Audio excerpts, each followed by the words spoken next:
What's up? Good morning.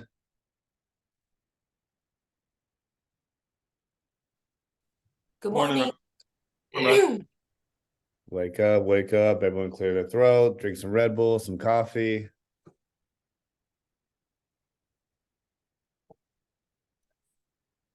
And you guys the finger this morning. We went to me and Logan went to the Miami base camp. They gave us a look at this backpack they gave us. How ridiculous is this? Oh, that's your wife will love it. Or your, Yeah, maybe. you need to have Yeah, another baby. Your little girl would love it. yeah, it's a little much. They gave us a lot of Miami type swag. Um so it's just kind of sitting here in the office, but yeah. Everyone have a good weekend? Yeah, pretty good. Good, good. Then you still sore from your race? No, feeling good. I have a new soreness now. I was up in the Smoky Mountains like for the Veterans Day long weekend. Oh, A little nice. bit of a regret. Yeah, it's beautiful up there, but can't get much rest. There's mountains everywhere. You got to hike them all, see them all. You Yeah. see bears, deer. You got to run away from them. I mean, it's Did you see any bear? new type of soreness. Sorry. Did you see any bears? Yeah. So saw a bear, luckily from the car, but we saw like a family of deer that were huge. Like the buck was massive. Like I don't think it was 9 point, maybe like 7, but huge and not far away from us. And then luckily saw a bear from the car, so easily to get away from that. But yeah, pretty crazy to see a black bear in person, I'll be honest. Tony joined just because you said deers. Who wasn't even going to be on this morning. Yeah. Well, good. So today will be a good one. So just to start with, everyone is going to be where on Wednesday? At the business meeting in Indian Land. Yes. Does everyone have that on the calendar? Yep. Let me share that this notification up. So it's going to be a good one. Logan has asked me to ask all of you guys to be there. Angie has sent this out. If you guys haven't already seen it, you should be getting these emails as well.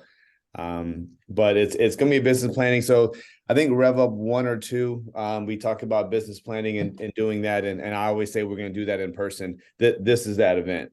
Then it's not just doing business planning just for real estate. It'll be motivational for your life, for your family, for your personal and real estate as well. So would love to see you guys all there. It's a long one.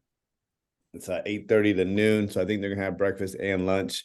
So it should be good. I'll be there as well. So hopefully we'll have a nice crew there. Bring a notepad and take some notes. But hopefully this will help you guys get your mindset ready for 2024 and what you need to do in your whole life. But it'll be a good event. So hopefully you guys will all be there. So from last week, everyone was going to make their presentation. Did anybody do that? Yep. Yes. Yes. All right. Yes. All right. Started on Yeah, it, but never finished. working on it. Yeah, working on perfecting the little tweaks. All right. Well, at least everyone got started. Denise, I'm going to ask you to pull yours up and give us a full 20-minute presentation, please. Oh boy. On the spot. But yeah, I mean, hopefully all you guys can get those finished. Again, this week is a lot about that as well. The listing presentation, securing the listing itself.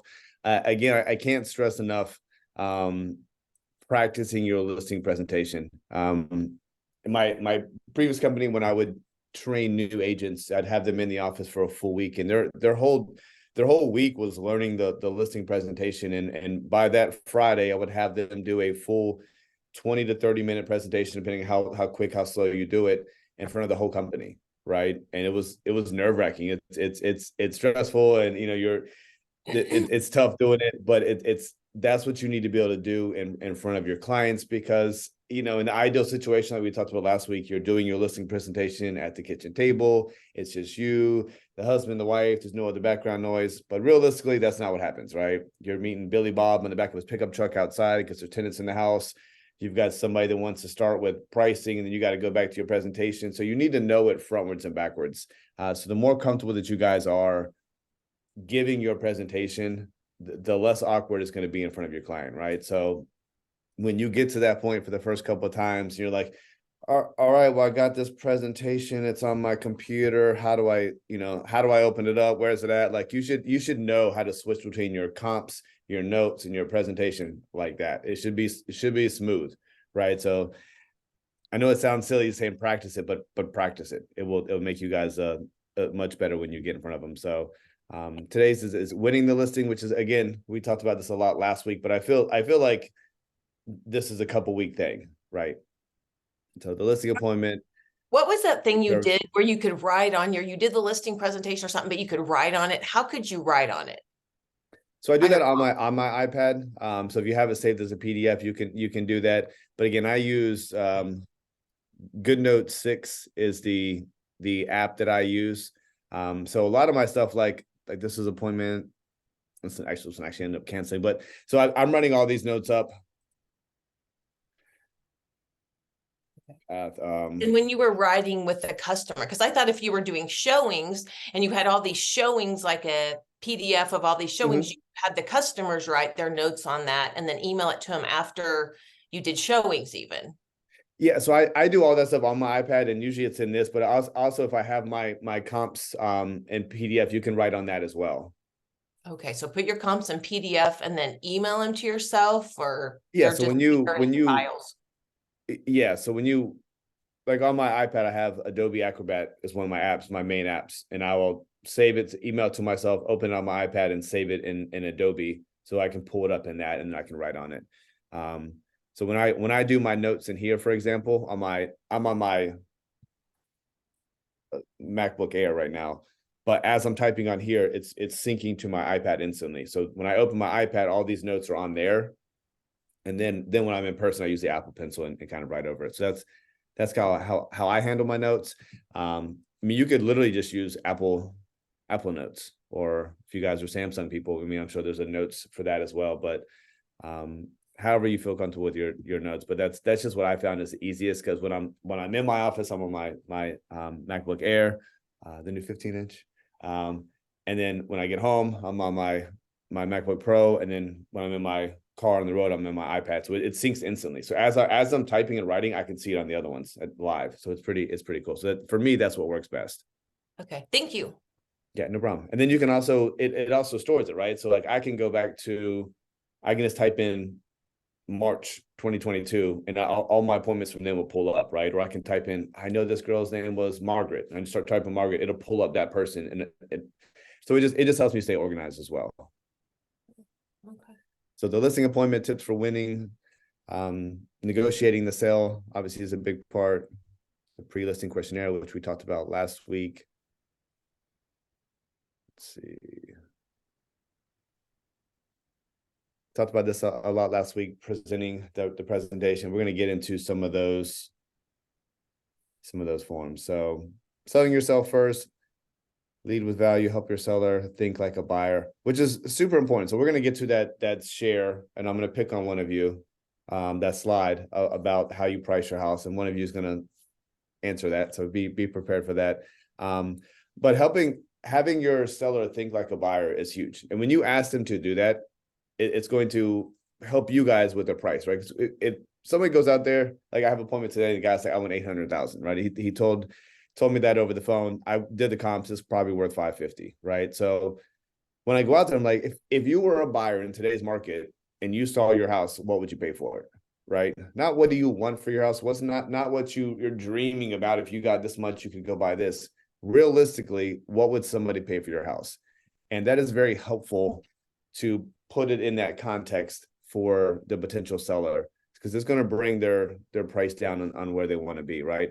Yeah, they would love to pay $800,000 for your house when it's only worth 550, right? It's not going to happen, right? So you don't want people to have those expectations. Discuss months of inventory. We will get to that as well. So this is a slide we went over last week, right? That was in the listing presentation. Brittany, if you had to say this out loud, how would you go over this slide? It's in your listing presentation. I guess I would just kind of talk about, like, hey, if we are listing your house 10% over market value, the potential of buyers and the chance of your house selling fast is going to go down by 30%. Yeah, okay. Denise, if you were presenting this, if you're just like, I'm the seller, you're in my house, you're at my kitchen table, how would you present this? Oh, goodness. Well, I'll probably point out that, like Brittany said, the higher you price your home, the lower the pool of buyers that will be available at that price range. Uh, to put an offer on your home. Gotcha, okay, all right. Daniel? Yeah, I mean, I would probably mention something about creating competition, like something along the lines of like, if you think about it in another way, like if a Honda Civic was first priced at $60,000 instead of 25, like would it sell nearly as many? Because in the grand scheme of things, it's not going to be seen as a $60,000 car compared to a Mercedes, and that's probably where I'd pull it and compare it to some comps in the area and say, hey, this value was valued at this, and it has this, and this compared to yours, and I would probably just try and give them a direct comparison. You got to create competition, showings, don't want to be on the market too long, and kind of bring on that next slide as well, connected with that next one Okay, that you had all showed right. in the listing presentation. Catherine? Oh, goodness. Uh, I guess I would just say, whenever we get your home on the market, it's going to create a lot of interest. We're going to do a lot of advertising, and the most amount of people are going to see it then. If it's priced too high, it's going to go stale on the market. You want all that energy, all that excitement about it. You want the most buyers to see it. You want to create the competition with the right price initially, so you can get it sold, maybe get multiple offers. If you price it too high, people are going to know it's priced too high. They're not going to come see it. You're going to miss all that excitement of the first few weeks on the market. It's going to go stale, and then you're going to end up taking less. yeah, that was good. Tony, you wanna give it a bang? Yeah, it's about pretty much what everybody else said. I guess you go about it just based off like if it's a for sale by owner and let's say he's overpriced. I mean, you go about it in different strategies like that. But yeah, I would definitely try to target getting them to agree at market value. That way they have the most potential on getting the activity they need. Yeah. Yeah, so those are all good answers. Catherine, your explanation was very spot on. But if I'm presenting this slide to you guys, if I'm in Daniel's house right now, Daniel, this right here, this is a survey done by the National Association of Realtors, okay? And Daniel, basically what this says is that if we price your house at fair market value, we're going to capture 60% of the buyers in the current buyers pool. Now, what that's going to do for you as a seller is going to get us 3 to 5 showings a week, right? That's what we need. Now, what's crazy is if you see this next line up right here, if we price your house just 10% higher, that number drops in half, right? Now we're at 1 to 2 showings a week, right? Now, at 15%, obviously that number drops to 10. I'm a great agent. I can't even sell your house. Now, if you look at the other side of the chart, if we price your house under fair market value by 10%, we can capture 75% of the audience. Now, I don't think we need to do that because it is still a seller's market, but pricing your house at fair market value is going to get you the most attention right away. Daniel, does that make sense to you? Makes sense, Brian. And that's what I'm talking to you like I'm in your house trying to sell your house, right? And that's exactly how I'm pitching it to you, and I'm making you give me feedback. Does that make sense to you? And I'm going to get that. Yeah, I understand that, right? I'm going to get that feedback back that you understand that I am pricing your house so we can sell it for top dollar, right?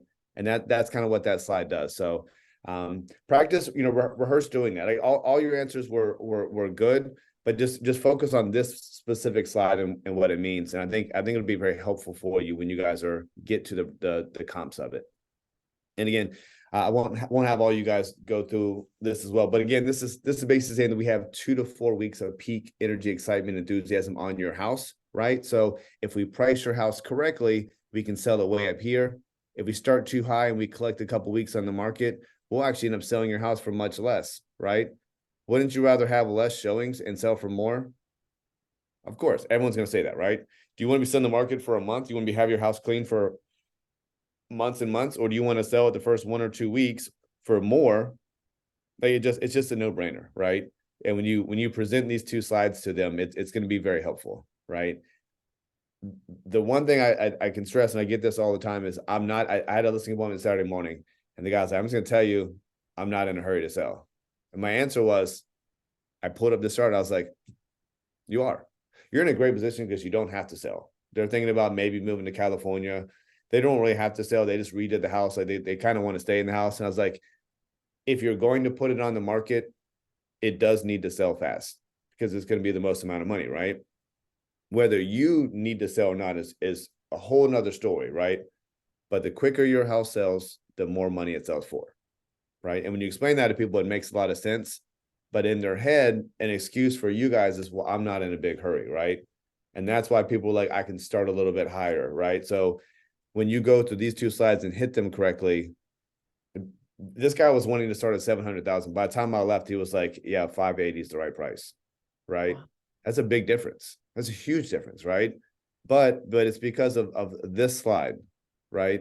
So again, not to harp on these two slides, but again, practice this with your significant other, your son, your daughter, your hamster, whatever you got. Go through this, practice this a couple times. It'll be good. Ask for the listing. This is going to be the toughest part for you guys for a while. And all I can tell you is you guys are the experts, right? Even though the majority of you guys have not sold a house besides Tony and Catherine.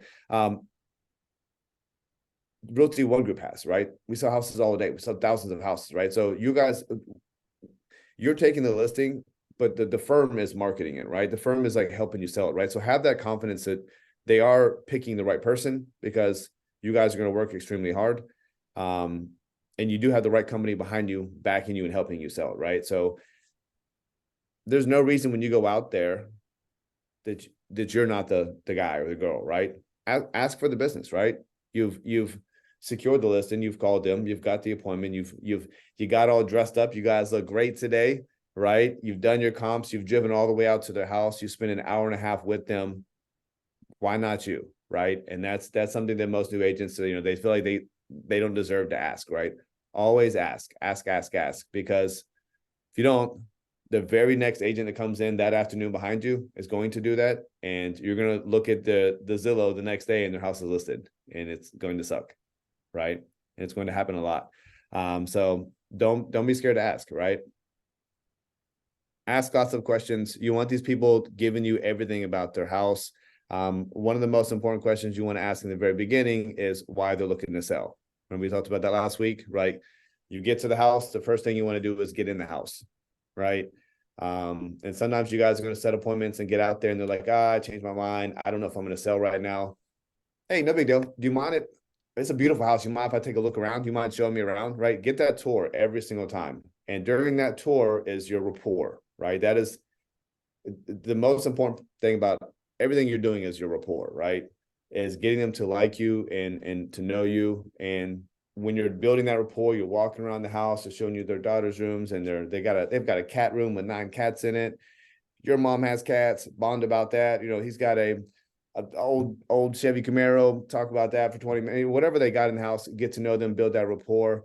And this way, let me ask you, why are you selling this place? Right. And I asked that guy that on Saturday. He just put new floors in the whole house last week and just spent $13,000 painting the inside of the house. And I was like, my God, this place is nice. Why would you sell this place? And he said, my wife's got family in California. We got 2 kids. We want to be closer to them. Boom. That's a wrap, right? Now, had I waited to the end and I'm asking for the listing, they're like, well, we're going to think about it for a couple of weeks. We're not sure if we're going to sell. Well, you're not going to tell me that now because you've already told me that you want to be closer to grandparents, right? You want to get that in the beginning, find out those why and ask those questions as much as you can and find out as much about them as you can. Their motivations, their timing. Again, that's literally what we were just speaking about. It's a big part of that, finding out that early on. Are they qualified? Are they buying? They're moving to California, so I'm not getting them on the buy side, obviously. And they're probably going to rent out there, actually, right? So that's a whole different process, right? Like if they're buying, the rates are this, and this. If they're renting, right, I don't have to worry about any of that stuff, right? That makes it a little bit easier.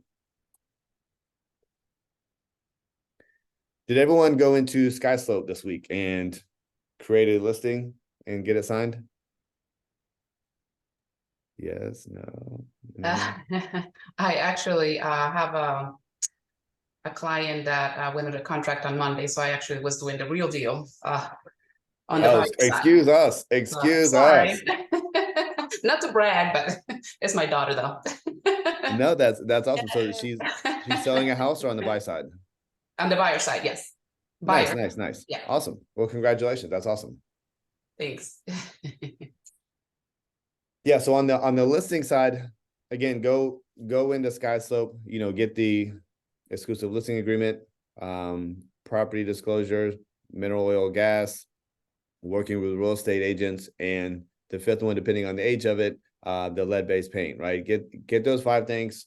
Again, just use your own address, make up an address and go through the whole steps of getting it filled out, you signing it as the agent, send it to your personal email address, whatever that may be. I'm not gonna make up a fake email address because I have some that are pretty embarrassing. But send it to yourself and then sign it, right? And just you guys are gonna want to do that because you're gonna want to know how to explain that to them, right? If they ask you, well, what do I click on when I get this and you've never seen it, it's gonna look silly, right? So create a listing, get everything filled out the best that you can, sign it yourself, and then forward it to me. I'll take a look at it. I will. This looks good, or you missed this, or you missed this. Like practice with it, email it to me. And then we can all go over them in these meetings, or I can, one-on-one go over them with you, but practicing those things, get those signed, get your listing agreement signed. And on the buyer side as well, right? Like Denise is doing right now, like she's doing a real one. But we can all practice with fake ones and in hopes that they will one day soon be real. So those would be super helpful for you guys practicing that. Brian, quick question. Yeah. I went through this with my mentor, Max, and he had me like kind of do the buyer agreement and the listing agreement. We just kind of went over it together in person. Awesome. And I had it all on paper, like I had it all printed. He had said sometimes like you want to read maybe the person you're going to, if they're maybe younger, older, like, whatever, and try and sometimes have it electronically, sometimes have it in paper to show them. Do you always do it in paper? Do you kind of do the same thing, or you kind of read it based on what? Yeah, so I think I said this last week as well. Like I always have it ready to go electronically, but I also have North Carolina listing agreement, South Carolina listing agreement, 3 copies of each in my car at all times. So if I get out there and they're older and seeing the computer, they're he's a wizard. Or they're young, whatever the case may be. But I do always have that ready. I always have that handy. So I think that's a great way to do it. And probably my first 100 contracts or so before like SkySlope became popular and Dotloop became really popular and we started using that, everything was handwritten. So I mean, when you have like the listing input form with it as well, it's sometimes 40 pages, right? So I just huge stacks of paperwork, right? And you're walking into the house and it's spilling everywhere, like, but have that ready, right? And practicing with the real paper is good as well. So I would say do the same thing, like electronically practice getting that signed because you need to know how to walk somebody through signing it, but paper as well. And I'll give you some advice, some super helpful hint on the in-person paper. Highlight where they need to sign on every single page, right? The listing agreement's 13 pages at the bottom of 1 through 12, initial, highlight it. And on the 13th page where they need to sign, highlight it, right? It is so they keep focused on where they need to be signing, and so you don't miss a signature, right? I promise you that will make your job easier. It makes you look more professional because you've prepared the paperwork for them, but it is super, super helpful that you guys do that. And if you're going to an appointment, you can have a lot of it pre-filled out, right? Especially if it's written. Like that first page, I usually have what's called like a fact sheet with all the information, name, address, bedrooms, bathrooms, everything that I need to fill out the rest of the paperwork, I have on that front page, right? So if I'm doing handwritten paperwork, I'm just going to use that as my notepad instead of my iPad. I'm just writing on that, taking all my notes on that. And then I'm like, hey, I've got all the information I need. Let's sign here, right? So yeah, I think doing it both ways is very, very, very helpful to answer your question.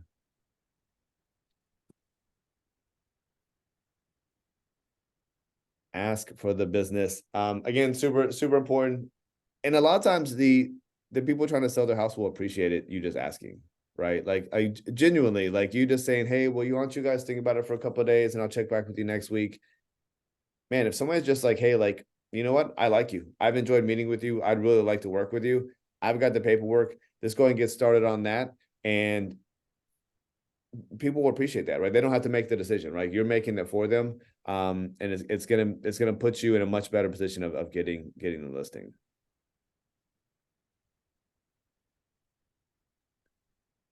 Signatures. At this point, it should be by the point that you're at the paperwork, right? They should feel very comfortable with you. So it shouldn't be very difficult. But again, know the paperwork. Have read all the documents so you know what they are if they're asking questions about them. But the paperwork should be pretty quick. I mean, you can roll to the paperwork in 5 minutes, right? Don't overcomplicate things. The property disclosures is obviously probably the most important. You want to make sure that they're answering all that correctly. But again, if there's nothing wrong with the house, it's pretty much all no's all the way down. If there is something wrong and you know it, click yes, and then let's write down why. And again, I do this at every listing appointment. It is completely filled out in advance. I've already got, price, commission, address, their names, email address, I already populated in there. I've usually already signed it. So when I get there, literally I can just hand them my iPad and just sign it. It can be done in 30 seconds. And then obviously if things need to change, they want a higher price or a lower price, or maybe we had to negotiate the commission or something change, I can edit that on the fly. But when you have it ready, instead of fumbling around like, hey, well, give me 30 minutes. Let me get this document set up. They're gonna be like, no, just email me later, right? Versus if Daniel's sitting there in front of Brittany and just turns his computer around, like, all right, well, if you don't mind, just start clicking here. And I'm gonna go outside and take a couple of pictures of the outside, right? How much smoother is that, right?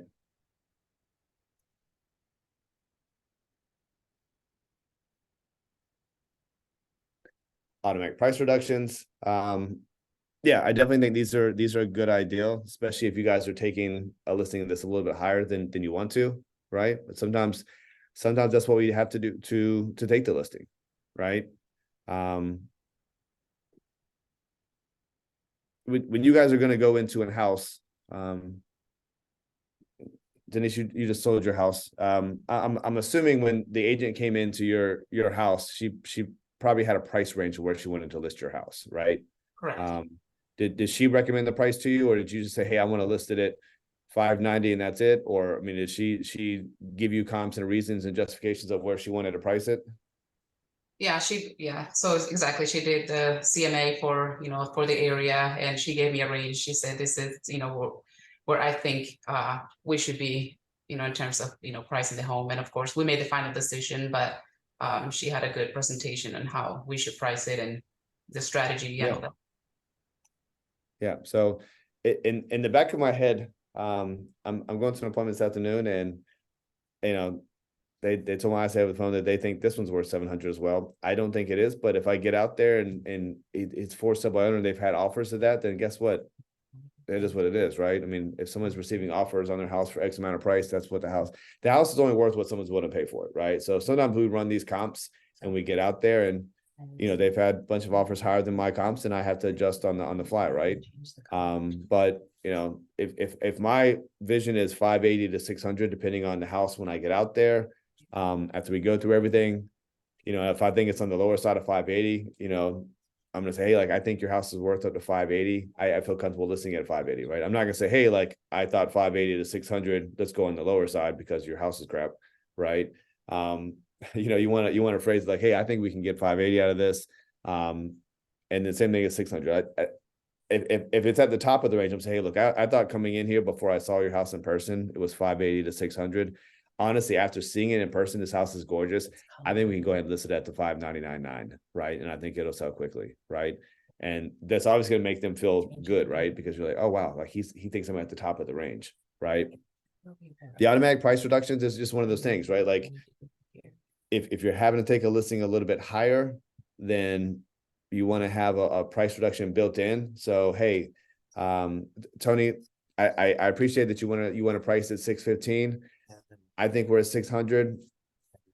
I'm willing to do that for you. Let me ask you this. If we can go ahead and do a price reduction for 2 weeks out, if we're not getting the offers and the showings that we want, then in 2 weeks, we're gonna drop this down to $5.99, right? Is that fair for you? We'll start at your price, right? So it's an easy way to get their business, right? So you're taking it slightly higher than you want to, but we know in 2 weeks, we can get that price reduction back to where we need it to be.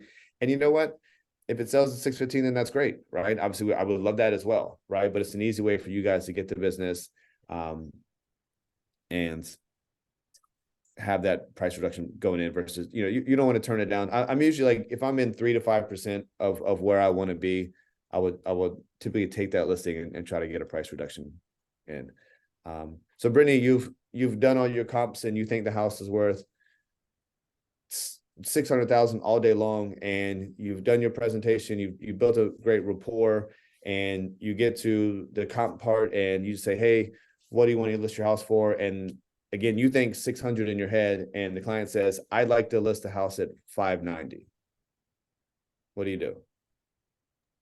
I tell them that we could list it there, but I think it'll do great at 600. And how about let's try at 600 and then we'll bring it down if it doesn't get any offers within a week. Okay. I mean, that's one way to do it. If I think 600 is a great number, but they're telling me 590, I'm shaking their hand, and I'm not saying another word. We're doing paperwork, right? I'm taking it that because at the end of the day, the lower that you can take the listing for, the better chance it's going to not only sell, but sell for more, right? Because if it's really worth 600 and we're listing it at 589.9, right? We're going to get multiple offers and it's going to go higher, right? So, and also if someone's wanting to list their house lower than what you think, right? As a seller, because the sellers always want to think really high, maybe there's something wrong that we don't know, right? So if it was something crazy, if they would say 480, it'd be like, all right, well, let's pump the brakes. But if they're pretty close and they're below, absolutely, I think that's a fantastic idea. I'm not even going to go through all my comps, right? Now, if we get done and it's again, I'm at Catherine's at my house and she's done all her everything, and she asked me how much I think the house worth, and I say 600, right? Catherine, what are you doing then? I'll say, okay. Paperwork. I do have one quick thing to say, Yeah. though, because we did this exact thing when we lived in Colorado, and we priced it at like 600, I think. And the lady said, I'm so glad you priced it at that, because my buyers were looking higher. And so their range was 600 to 650 or something. And if we were to list it at 599, they wouldn't have even saw it, because they weren't searching 599. They were searching 6 to 650. So if it's right on the cusp there, is it better to put it right at that number so you get the upper buyers and the lower buyers? Man, I will always say lower. Anytime you can take a house the next bracket down. I mean, there's so many times I price a house, even if it was worth, even the comp said 605, I would still try to price it at 599.9. Just because you But have then you more don't chance get of those selling. upper buyers that might be looking from 600. That's what I'm just saying. So maybe it should Yeah, be a round number. Yeah, but the thing is, like, when you're looking at 2 to 250 to 250 to 3, right? But it's usually right in the 299, like, and then once you get to 3, you go into the next bracket. So they're very specific brackets. That's what I'm saying, exactly. So you also want to get people at the lower end of the bracket. These people were looking higher end, but since we have this great finished basement, they bought a house for 600. What they were maybe looking to 700. Yeah. That's what, so I'm like, if it had been 599, they wouldn't have even saw it. We would have lost that buyer. Yeah, I think you'll capture a much bigger audience by being slightly lower. I mean, that worked out in that situation, but most people, if they've got the price range that broad between 6 and 7, more likely they're going 7 to 720, right? Like realistically, they're gonna end up going over. But yeah, I'm just saying, instead of 599, can you just put 600? So you catch the next buyers too. You can, but with the 600, you're capturing 6 to 650 versus 550 to 599.9 is that bracket, right? So I mean, just being $1 over, you're kind of missing that extra bracket. Like, and again, in your situation, it worked out great. I just found out, like, if you can get it slightly under, even if it's 530, I would do it at 524.9. So it's at 525. So it's right under that 525 range. Like, anytime you can get under any bucket, whether it's 25,000, 50,000, 100,000, like, anytime you can bring it down just a little bit more, you get your chance. Again, going back to that chart, right? Like, you want to capture as much of the buyer's pool as you can. People are more likely to look below their values than they are to look above it, right? But if they get out there and like the house, not only will they pay 600, they might pay 610 or 620. But somebody looking for 700 is probably, again, it worked out in your situation, but typically they're looking for more. So I always try to price under if I can. I just Like, think it's always. funny that people do that 599.9 and just price it at 600 or 550, just round it out so people on both ends of the spectrum get it, because you're not gonna, if you're searching 530 to 550 and it's 529.9, no one searches 529.9. They search 530. So should you price it at that round number, no matter what? Yeah, I find pricing it below it because again, when you do the again 250 to 300, it's really going 250 to 299.999, right? So that's the range it's showing you. The next range is 3, which is 3 on the dot, to 350, which is really 349.999. So yeah, I see what you're saying, but yeah, I always try to price it below, and then the round number is also just psychologically, 599 sounds a lot better than 600. Right. So just in people's heads. So it is a mental thing as well. So yeah, there's been a lot of studies on that, and that's kind of the answer. I mean, if you want to price on round numbers in the middle, that's fine. But I always find like if you can try to get that number down, you'll typically have more luck. Well, on the flip side of that scenario too, like you're thinking about pricing at 600 and you got that, buyer that actually, was looking in that range, but maybe in the 599. And that's what I'm thinking, like 599.9, maybe there were 2 buyers that were willing at that point, but they didn't get to see it because their price point was up to, like 599. So you can have, that same scenario on both sides of at that bracket. So Yeah. but again, you will never know, the right? more 'Cause- offers you have, the better chance that you Yeah. have to sell it for more. So I would just say to people, if you can get it slightly below, then you have a chance of selling it for more than if you priced it right above it. Because you'll like just like Denise said, you'll have a chance to have more buyers. Showings, make the seller part of the team. Always give them feedback. If you guys meet with somebody that's just came off the market, and you don't ever want to talk crap about another agent. First of all, it's not a good look. But just say what kind of feedback did you get from your previous listing? And most of the time they're going to say nothing. My agent never told me anything. Never presented any offers. They never told me feedback. That's the number one thing you will hear. If you guys do a lot of the expired and forced awareness, you will hear that so much. So don't be that person, right? Every time you get feedback, share that with them. You can screenshot it. You can say, hey, they liked the house. They thought it was priced too high. They thought the bedrooms were too small. And just don't even sugarcoat it. Just give them exactly what they said, right? And that takes pressure off of you, right? Because if you get 20 showings and you don't give them any feedback of what people are actually saying, then it looks like it's on you because you're not selling their house, right? And I just had a house in Harrisburg that just went under contract last week, and the showings were very, very consistent. Loved the house, our favorite house, except for the 2 kids' rooms are too small. And that was the feedback across the board, right? And I wasn't sugarcoating. I was like, man, those rooms are just too small for people. So we were able to do price reductions based off of that, right? And again, it wasn't me not liking the house because I love the house. All the people love the house, but the feedback was just the rooms were too small. So be very upfront with your clients. Don't, if you have an agent that's just nasty and says, oh, the house is disgusting, why are you trying to sell this? Like, don't pass that along, obviously, but like the feedback that they send, and then Showing Time does a really good job, right? So when you guys set up Showing Time, when you put a listing in, it's automatically, I think like 20 minutes after the showing, and then 1 day afterwards, 3 days afterwards, going to send that buyer's agent an email like, give me your feedback, give me your feedback, give me your feedback. You can do it automatically as a buyer's agent. I'm lazy. I usually have to get a second or third reminder, but then I'll fill it out like, all right, I give it 5 stars. It showed well, priced fair, interested, and I'll put something nice like, thanks for letting me show. My client went in a different direction, right? I like to be pretty nice about it. You'll have some agents that like to be nasty. Don't do that.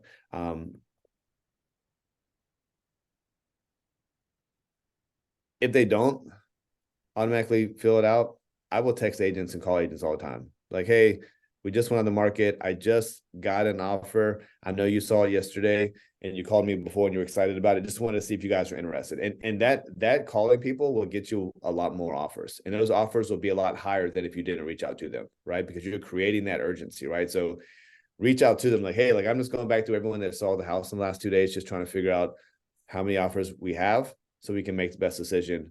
Do you plan on putting one in and win, right? And that is going to push them like, hey, this agent has called me and said that they're looking to get their offers, right? And that's going to be super helpful, but also it's going to give you that showing, because a lot of agents are not going to fill out the showing time feedback, right? And you're going to have people that I've had clients do this, like the showings at 2:00, 2:05. What's the feedback? I don't know. I'm not at the house, right? Like they're probably still there, right? Or 3:00. Well, why haven't you given me feedback yet? Well, we haven't got it yet, right? So set those expectations. Like, hey, sometimes it takes a couple hours, sometimes it takes a day before I can get the feedback, right? But just know that every time you have a showing, your clients want to know that feedback. So again, talk to the other agents, be cautious what you share, right? Don't say, hey, like she will accept anything. Just put an offer in, right? Don't do that, right? That's not good for your client. So be cautious what you reveal about your client, about the house. Again, remember the seller is your client. That's who you owe all those duties to. An offer arrives. That is the best feeling, is getting an offer in your email. And just know that when you get an offer, the agent's probably going to call you, text you, and in their offer, they're going to say, please acknowledge that you received this, right? So the second that you get an offer, always receive thanks, right? Every single time, right? Just make sure that they know that you've got it, because the way that emails and those algorithms work, if the first time they've ever emailed you and they've got 5 attachments, which they'll have the offer, the pre-approval, the disclosure signed, and all this other stuff, right? There's a lot of time that's going to go where? To your spam, right? So that's why if you get the email, respond right away. If you get a text that, hey, I sent you an offer, and you don't have it, check your spam, right? But respond right away that you've got that. It is professional courtesy, so always do that. Yeah, so it's a fine line of like, hey, I've got 3 people saying they're going to submit offers versus waiting till you actually get them in your hand, right? So you have to be cautious with your client and what type of person they are. If you tell some people that they're getting an offer and they don't get it, they're going to be peed off at you, right? But sometimes if your house is hot and you got a lot of showings, like, hey, look, we've had several people mention offers. I don't have them yet, but it sounds good, right? That's going to give them a lot of excitement, right? Now, there's 2 ways you guys can present an offer. In person, which is not super common, right? Especially in today's world. Usually you're going to send it to them, obviously, via email, right? I always strongly recommend calling them first, explaining the offer to them, and then emailing it to them, if that makes sense, right? If you just blindly send someone the offer on their house and they open it and it's less, and they're frustrated, and you try to call them at the same time and they don't answer because they're at work, now they're just sitting with this offer. They don't understand what it is. I'm going to wait until I can get them on the phone and have my computer set up ready to send them the offer. But I want to talk to them first and explain them the offer. Presenting less than perfect offers. In my opinion, anything in writing is a good offer, right? Someone is put in writing that they're willing to purchase your house if you accept it. And whether it's 5,000 less, 20,000 less, I mean, an offer is an offer. And if nothing else, is a good starting point, right? And that doesn't mean you're going to accept that offer. But what you don't want is, you don't want your people to be offended, right? I had an offer on a house in Shelby. I think it was listed at like 650. We got an offer for 550, right? And the guy was pissed at me, was cursing at me, was so upset. I'm like, hey man, I have to present every offer it's my duty to you. I have to present every single offer that I get, and you guys do, right? So if you get an offer, make sure that you're presenting it to your person.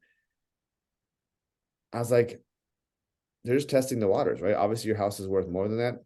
Counter back. He said, you tell them in my first to counter back at 650. And we did, and they accepted, right? So I understand that some people, people want to get a good deal. You have some people that want to, they want to try everything, right? You know, when you go to a yard sale, like, hey, I want that piano, I'll give you $5. No, right? Right. So it's really on you guys. So if you guys present it, and Daniel calls it, hey, like, we got this terrible offer, I got to explain it to you anyways, this is what it is. Guess what they're going to do? They're going to perceive it as a bad offer, right? So I present it this way. Hey, Brittany. That's awesome, Brian, that they took it at 650. Wow, that's awesome. Yeah. That's a good story. On the dot. Yeah. I want to use that.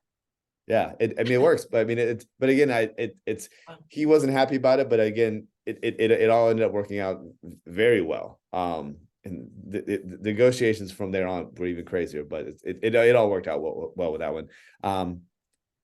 But Brittany, if I'm presenting an offer to you and the offer is say we have your house listed at 600,000 even as per Miss Catherine. So we've got your house listed at 650, I mean 600 even, and we get an offer in. Say, hey, Brittany, guess what? Good news, we got an offer in writing. All right. So I'm gonna go over it with you. Okay, you ready?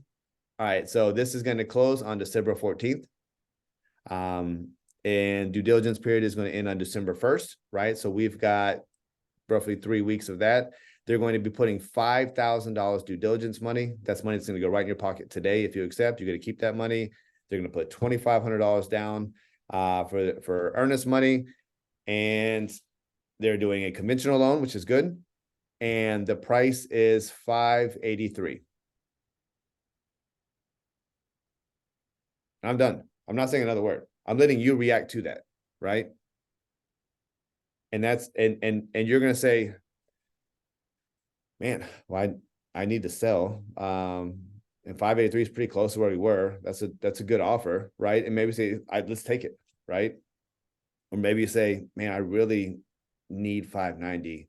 Could we counter back at 590? But no matter how, but I'm letting you make that decision, right? Because I could have very easily say, hey, like the price, we're obviously going to have to, we obviously have to counter this. There's no way inside you could not counter, right? Because now because I've already put that in your brain, like mentally you feel like you have to counter, right? So always let the person make the decision on their own, right? If it's a great offer, it's at listing or it's higher, like obviously that's easy to do. But if it's less, present it great, like, hey, it's a very clean contract. They really love the house. They can close in 3.5 weeks. They're already pre-approved. They're putting $5,000 due diligence down, and the price is $583,000. And then you go from there. And I think you guys will have the most luck presenting it like that, because it's going to allow them to make their decision on whether that's good or bad. I can't tell you how many times I've presented something that's significantly less, and they say, you know what? Yeah, accept it for me. Send it to me. I'll sign it right now. Right.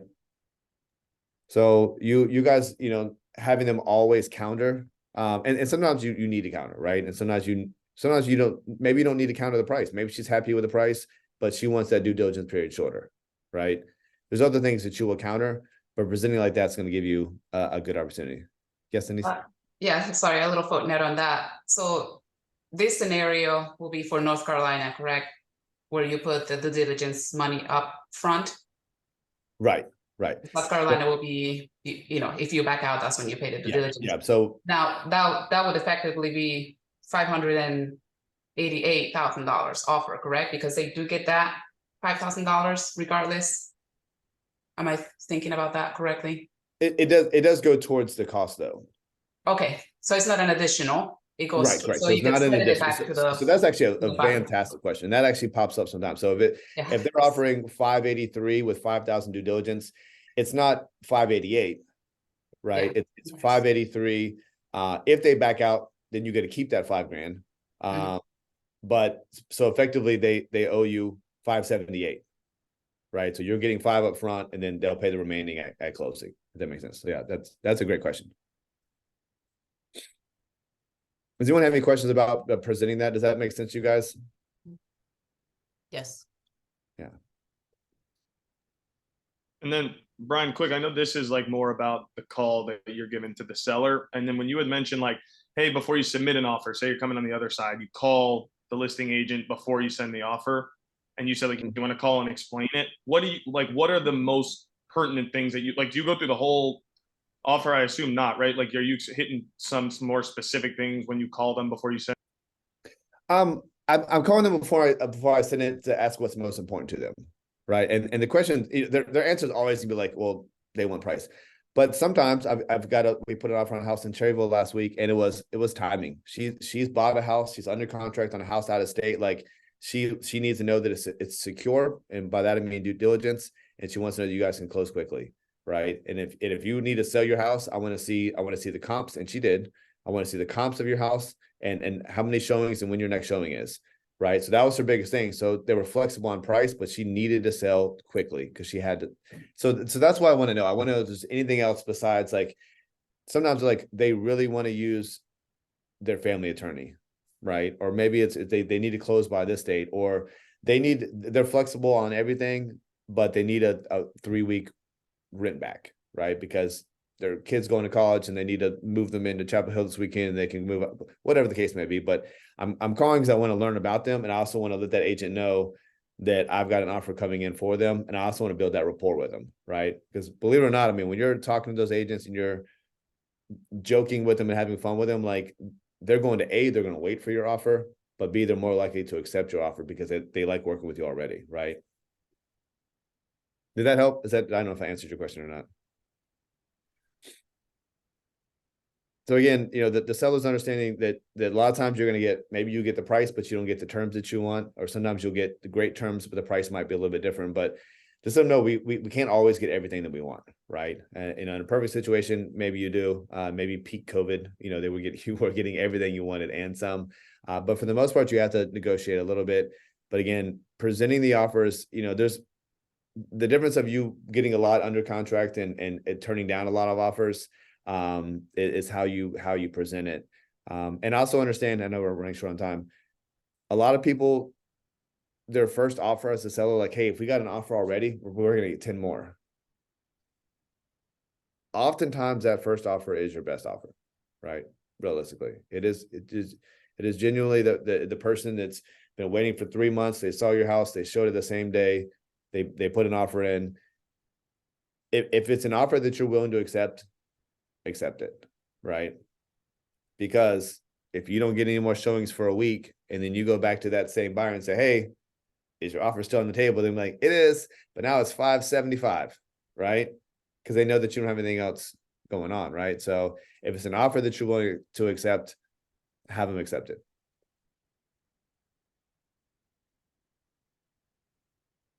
Close the sale, hire a transaction coordinator. You guys should not hire a transaction coordinator. So in the beginning, right? You guys need to be doing everything. You need to know every step of the process, right?